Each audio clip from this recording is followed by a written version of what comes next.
Good morning, students. I hope you are doing well. The topic for today is transitive and intransitive verb. Let's see what a verb is.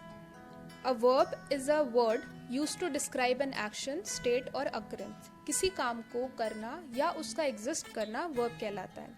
जैसे कि in this picture, this girl is trying to pick up the weight. वो weight को उठाने की कोशिश कर रही है, तो ये verb है. ठीक है? अब verb are of two types. One is finite, the other one is infinite. Finite के two types होते हैं, one is transitive, the other one is intransitive. Transitive verb का मतलब होता है कि ऐसी verb जिसको complete करने के लिए, अपना meaning complete करने के लिए it requires an object. एक object की ज़रूरत होती है. बिना object के वो incomplete लगेगा. ठीक है? For example, Vishal repaired the torch. अगर मैं द टॉर्च को हाइड कर दूं, मैंने इसको हाइड कर दिया, विशाल रिपेयर्ड, क्या ये कंप्लीट मीनिंग है, कंप्लीट सेंस बना रहा है? बिल्कुल नहीं. विशाल रिपेयर्ड व्हाट? अब मैंने एक क्वेश्चन पूछा कि विशाल ने क्या रिपेयर किया. जब मैं किसी भी सेंटेंस को खत्म करने के लिए व्हाट या हुम क्वेश्चन करती हूँ और उसका आंसर मुझे मिल जाता है, तो वो ट्रांजिटिव वर्ब होती है. जैसे Vishal repaired what? Vishal repaired the torch.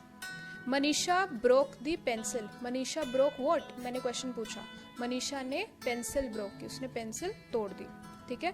So these two are transitive verb. Now the third one is he spoke rudely. उसने रूडली बात की. He spoke what? क्या यहाँ पर व्हाट का आंसर मिल रहा है कि उसने क्या बोला? नहीं. उसने किसको बोला? To whom? नहीं, वो भी नहीं मिल रहा. रूडली. ये कब याद रखना, जब भी ly से खत्म हो वो ऑब्जेक्ट नहीं होता, यानी कि एडवर्ब ऑब्जेक्ट नहीं होते, तो ये ट्रांजिटिव वर्ब नहीं है. ठीक है? ये ट्रांजिटिव वर्ब नहीं कहलाएगी. ट्रांजिटिव वर्ब तभी होती है जब हमारे वर्ब का आंसर व्हाट या हुम में खत्म होता है और हमें उसका आंसर मिल जाता है. ठीक है? Next we have intransitive verb. अब इनट्रांजिटिव वर्ब जो होती है वो ट्रांजिटिव वर्ब का ऑपोजिट होती है. An intransitive verb is one that does not require an object to complete its meaning. ऐसी verb होती है जिसको object की ज़रूरत नहीं होती अपना meaning complete करने के लिए. For example, the glass broke. The glass broke what? ये तो नहीं लिखा. Whom? ये भी नहीं लिखा और ना ये complete meaning बनेगा. The glass broke. ये complete meaning बन रहा है बिना किसी object के, इसीलिए ये intransitive verb है. ठीक है? Second one is the crowd cheered.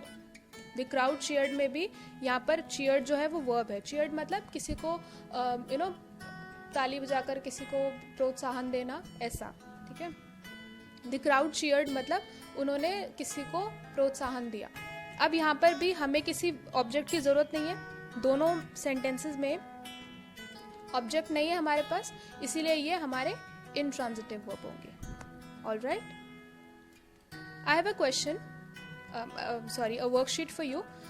You have to find कि इसमें से कौन से ट्रांजिटिव है एंड कौन से इनट्रांजिटिव है. You can take a screenshot of this. उसको, इस वर्कशीट को अपनी नोटबुक में करो और फिर मुझे सेंड कर देना. I will check it and I let you know कि ये सारे आंसर्स आपके ठीक हैं या नहीं. ओके? Thank you.